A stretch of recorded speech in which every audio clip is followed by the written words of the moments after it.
السلام عليكم ورحمة الله وبركاته. ازيكم يا حبايبي؟ عاملين ايه؟ يا رب دايما تكونوا بخير وفي احسن حال.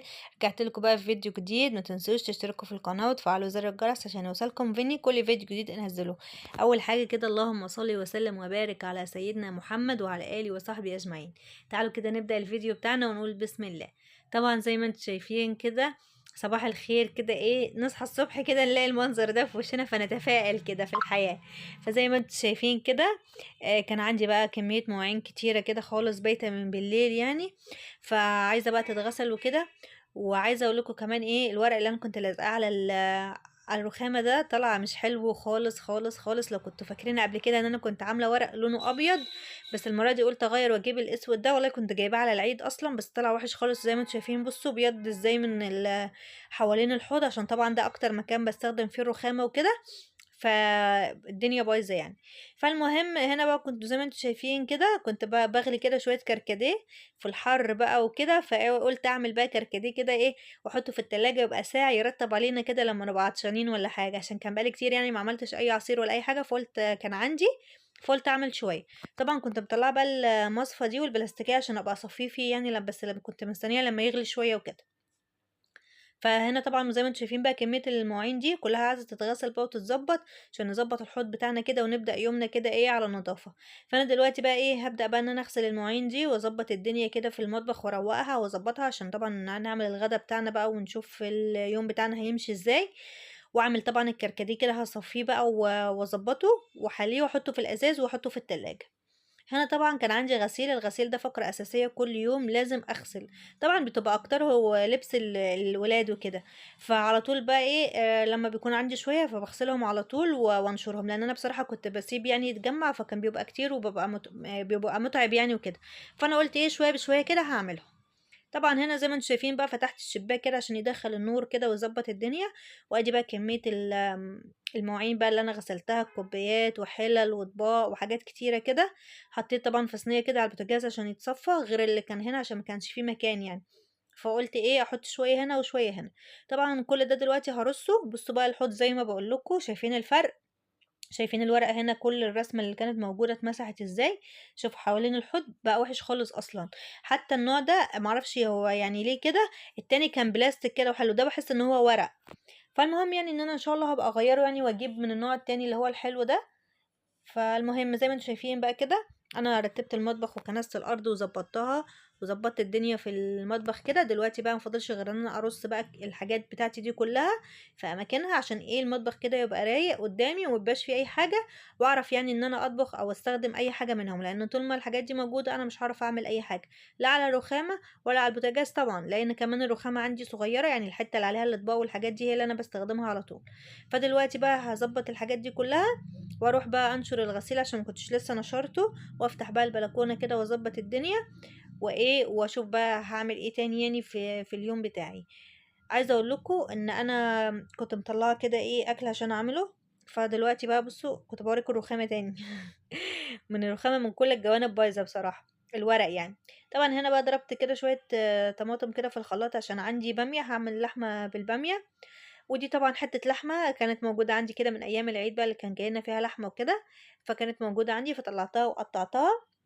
مش هعمل شوربة يعني، هعملها كلها كده مع البامية. طبعا عملت بصلاية كده وحطيت معاها اللحمة وبدأت بقى ان انا اشوحهم كده مع بعض تشويحة حلوة. لغاية كده ايه البصلاية بتاعتي ما بتبدأ تحمر. وطبعا اللحمة كده كده ايه هتاخد سواها يعني مع البامية وكل حاجة، فبسيبها يعني كده. بس بحط عليها شوية فلفل اسود بس، عشان ايه، مع البصلاية وكده يعني. وببدأ بقى ان انا احط بعد ما اسيبها يعني تتشوح شويه كده والطماطم تاخد لون، والقصدي البصله تاخد لون، بحط بقى الطماطم اللي انا ضربتها في الخلاط، العصير يعني بتاع الطماطم، وبسبك بقى ايه اللحمه بقى مع الطماطم، وخليها بقى تتسبك خالص كده. وبحط برضو شويه فلفل اسود وشويه ملح وايه يعني، طرف المعلقه كده. بحط سكر طبعا عشان المزازه بتاعه الطماطم وكده. فاسيبها بقى واحط الحاجات دي كلها كده زي ما انتم شايفين كنت بحط اهو، واسيبها بقى تتسبك خالص مع نفسها لغاية بقى ايه، ما الطماطم تبقى خلاص. ببقى عاملة بقى مية في الكتل او غلياها لو انت ما عندكيش كتل، بغلي مية. وبعدين بقى بزود بيها الايه التسبيكة بتاعتي دي، واسيبها خالص بقى ايه مع نفسها خالص، ممكن ساعة ولا حاجة، لغاية اللحمة تبدأ بقى ايه تدخل في السوا بتاعها. وبعد كده بقى نحط البامية ونشوف الخطوات معانا ايه واحنا بنشتغل يعني واحنا بنعمل. ف اليوم بصراحة اللي أنا باطبخ فيه بيبقى يوم مُتعب جدًا، جدًا، لإن الجو الأيام دي حَر جدًا، جدًا، جدًا، جدًا، وطبعًا بابقى مشغّلة الشفاط، بس الشفاط مش بيبقى عامل حاجة، والدنيا بُصّوا بصراحة بتبقى حَر جدًا، أنا بابقى واقفة في المطبخ والله العظيم ما بابقاش قادرة إن أنا أقف أصلًا.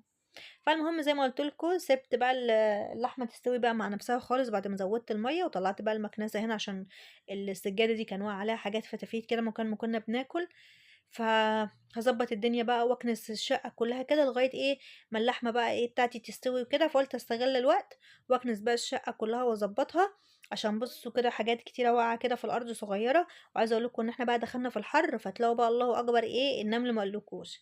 فلو حد عنده حل يا جماعة بالذات في الحمام والمطبخ، أنا عندي بيبقى النمل في الحمام، أنا بُصّوا يعني باستغرب جدًا على النمل اللي في الحمام ده والله، فبس على طول باعمله بقى بكلور وحاجات من دي. فالمهم بعد ما خلّصت بقى الشقة زي ما أنتم شُفتوا كده، أنا طبعًا كنست وضبّطت يعني وخلّصت، على بقى ما استنيت لمّا اللحمة تدخل في السوا زي ما قُلت لكم، كان عندي بقى بامية في الفريزر طلّعتها وحطيتها كده زي ما أنتم شايفين أهو مع المَيّة، مع قصدي التسبيكة بقى بتاعة اللحمة والطماطم وكده، وهابدأ بقى إن أنا أعمل لها حاجة اسمها التحديقة. التحديقة بتاعة البامية دي بتبقى عبارة عن إيه، قرن فلفل أخضر وكام فص توم كده باعملهم في الهون، مش طبعًا مش هيبقوا مستاهلين في الكبة يعني، لإن الكبة مش هتتحل حاجة بسيطة خالص كده، فأنا بقى في الهون كده وبإيد الهون وباحط عليهم شوية ملح، وبادقهم وباحطهم كده على البامية إيه، أول ما تاخد غلوة. وباسيبها بقى وفي الآخر باعمل لها الطشة بتاعتها بقى اللي هي كزبرة مع توم برضه، عادي ممكن أعملها وممكن ما أعملهاش، بس أنا يعني دي الطريقة اللي أنا باعمل فيها. وعملت طبعًا شوية رز أبيض كده، وده كان الغدا بتاعنا، البامية والرز، الحمد لله يعني نعمة وفضل من ربنا.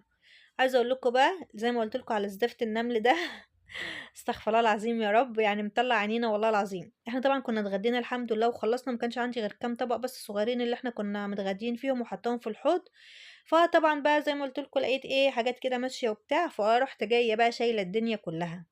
رُحت شايلة بقى السجادة اللي في الأرض وشايلة كل الحاجات اللي كانت على الرخامة، حطيتها كده زي ما أنتم شايفين على البوتاجاز، فقُلت بقى إيه، أنضّفه تنضيفة حلوة يعني، مع إنه والله العظيم أنا ما عنديش أي حاجة وعلى طول باشيل كل الحاجات يعني مش باخلّي إن في حاجة حتى إن هو ممكن ييجي عشانها. فالمهم يعني قُلت مش مشكلة هاشيلها، وحتى في الحمام برضه دلوقتي هتشوفوا برضه وأنا بانضّف الحمام، نضّفت الحمام كلّه وعملته بكلور وضبّطت الدنيا خالص، بس الحمد لله يعني عايزة أقول لكم إن أنا دلوقتي باصور لكم تاني يوم، بس الحمد لله يعني الحاجات دي كلّها راحت الحمد لله. فهنا بقى الرخامة أهي هاضبّطها بقى وامسح بقى دولاب المطبخ بالمرّة والبوتاجاز وكل حاجة واضبّط الدنيا وانضّف تنضيفة حلوة واسيّق بقى واروح جاية إيه، حاطة الحاجات تاني مكانها علشان يعني الدنيا تبقى رايقة كده وحلوة. طبعًا المطبخ عندي طبعًا عايزة أقول لكم إن إحنا كنا بالليل أصلًا، أنتم شايفين برّه في الشباك الدنيا كانت ضلّمت أصلًا وكنا بالليل وكده. هنا زي ما باقول لكم في الحمام برضه إيه، خدته بقى تنضيفة بالمرّة، الحوض والقعدة والتربو كل حاجة ضبّطتها والأرض وكل حاجة، يعني ضبّطت الدنيا خالص بقى والله العظيم. وعايزة أقول لكم في اليوم ده الواحد تعب جدًا أصلًا، طبعًا أنا كنت مطلّعة الحاجات برّه اللي كانت في الحمام وكده، وغسلتها كلّها وضبّطتها، فباقول لكم إن الواحد تعب أصلًا ليه، لإن الجو كان حَر خالص، وبصراحة وإن هو ما يشجّعش إن أي حد يعمل أي حاجة، والجو عندنا فظيع الأيام دي بصراحة. بس الحمد لله يعني ربنا بيقدّرنا وإن إحنا نعمل وكده، لإن طبعًا ما ينفعش إن أنا أسيب حاجة زي دي عندي. عايزة أقول لكم يا جماعة هنا المراية بتاعتي بُصّوا عاملة إزاي، دي العلامات اللي كانت موجودة دي البتاع اللي لازقة عليها من ورا اللي كانت ملزوقة في الحيطة، لمّا اتشالت راحت عاملة كده من قدّام، ما أعرفش بقى هي عملت كده ليه يعني. بس يعني مش مشكلة إن شاء الله بعدين يعني فيما بعد نبقى نجيب واحدة تانية. بس فالمهم إن أنا بقى ضبطت الحمام زي ما أنتم شايفين والمطبخ وكله بقى تمام، هافرش بقى كل الحاجات دي ويبقى كده خلصت إيه كل حاجة. بصوا هنا بقى كنت استنيت بقى لغاية الأرض ما نشفت خالص وفرشت بقى كده الحمام وظبطت الدنيا. قولوا له بقى رأيكم إيه في التعليقات كده. الدنيا متظبطة وحلوة أهي، بقت زي الفل. أنا باحب النضافة وباحب إن الدنيا عندي تكون رايقة ونضيفة وكل حاجة، ما باحبش يبقى عندي تراب ولا أي حاجة خالص، ما باحبش الموضوع ده. فقولوا لي بقى رأيكم إيه كده، واستناكم إن شاء الله الفيديو الجاي.